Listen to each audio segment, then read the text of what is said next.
Mr. Hammond, can you first of all outline in brief the main objections or the main concerns that the GSD has in relation to this agreement that the government has signed with Shell for the provision of LNG to Gibraltar? I think it's important, as you said, to make clear that these are concerns rather than objections. And the main concerns are now, we see, as was alluded to by Mr. Bossano during the election campaign, but never made clear by government, we now see that the intention all along was for the LNG storage facility at Gibraltar and the associated barge to provide bunkers to vessels. So we will now see definitely, as made clear by the Chief Minister, bunkering in the bay. Now granted, the Chief Minister said that that will be with appropriate safeguards, but considering that we are yet to see any substantial paperwork or safety assessments with respect to the facilities associated with the power station, it concerns me greatly whether we will ever see in the public domain the safety work that has supported the case for LNG bunkering in the bay. Isn't it rather early in the day to be raising these objections? The government only made the announcement yesterday, and Mr. Picardo said in his interview that any plans to introduce LNG bunkering would be subject to a separate assessment and would require a license. So it's not as if it's something that's going to happen overnight, is it? Well, I think it's important to point out, as I just have, that it was already alluded to during the election campaign, which was, as we know, last October. So that is already quite a substantial period of time. And beyond that, and I make clear these are concerns rather than objections at this stage, we're dealing with issues of public safety, and so we need to ensure that all the appropriate safety work is in the public domain. Now, we haven't seen that, quite frankly, for the power station, the regasification plant, or the LNG storage facility. We've not seen an adequate volume of work in the public domain yet, and we're already now extending potentially this issue to LNG bunkering in the bay. And it's all adding layer of risk upon layer of risk, and we want to make sure, and we want to be confident that the public is absolutely aware of what's going on and that all of this work is done in the most safe possible way. Of course, if the GSD had won the election, we wouldn't be getting an LNG-powered power station nor the possibility of LNG bunkering.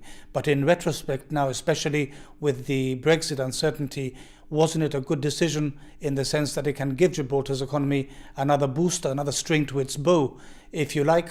And Mr. Picardo did say yesterday, of course, that LNG is the fuel of the future. Gibraltar might as well be in on it from the beginning, don't you think? Well, it's certainly not clear that this is the fuel of the future, and if it is the fuel of the future, it won't be for many, many years to come. The important thing here is that we're dealing with a very volatile material, and that this material needs to be handled in a very special way.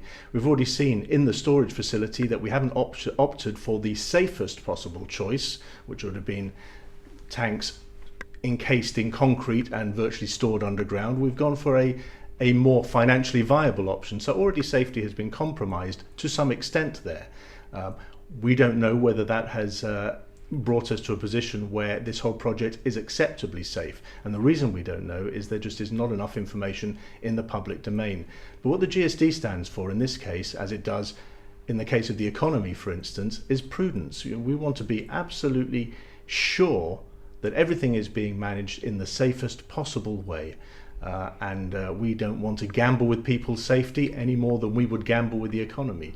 It seems to me that government is more willing to take a less safe approach than we might in this case, and certainly has been more willing to take a less prudent approach in the economy. Isn't that rather an unfair comment to make, in the sense that the government has gone through the different safety procedures? They've engaged the foremost company really in the provision of LNG in Shell, and basically the arguments that you're rehearsing here were already rehearsed during the election campaign, and the GSD lost that election quite decisively. Yes, and I don't dispute that the GSD lost the election, but that doesn't mean we need to take our eye off the ball. We're now entering a new period in terms of the LNG debate, and that is the bunkering, the offshore bunkering initially from a barge, which we need to be absolutely certain is safe and is as safe as it can possibly be. And there isn't any information that has been made available either by Shell or indeed by the government that assures us of this. And indeed the Chief Minister alluded to the possibility last night even of having onshore bunkering taking place. Well, that's a completely new aspect of this operation, which hasn't been mentioned before. In fact, it was categorically denied. And I have to point out that there have been elements of the project, even up to this point, which have been deliberately kept out of the public eye. For instance, the MOD's view of the project, which was presented at the DPC and then rapidly closed down at DPC, and we were told that it would be handled on a one-to-one between government and the MOD in camera. Well, clearly that is not a very transparent way of dealing with a project that is so crucial, so important to the future of Gibraltar potentially, but also so important to the safety of this community. Well, some people might say that this is a case of sour grapes and an attempt by the GSD to scaremonger once again. Well, it's the saddest thing in the world where the argument against asking for safety assessments to be made public is that you are scaremongering. This is nothing about scaremongering. This is about knowing that what is happening is acceptably safe. Now, we accept that nothing can be 100% safe, but has everything possible been done to make this safe so that this community is not threatened in any way? And that's the reality of the situation. As I say, the minute you start getting to the point where we're talking about scaremongering, it's just a way of trying to shut down any opposition or any concerns to the project as it's been foreseen at the moment.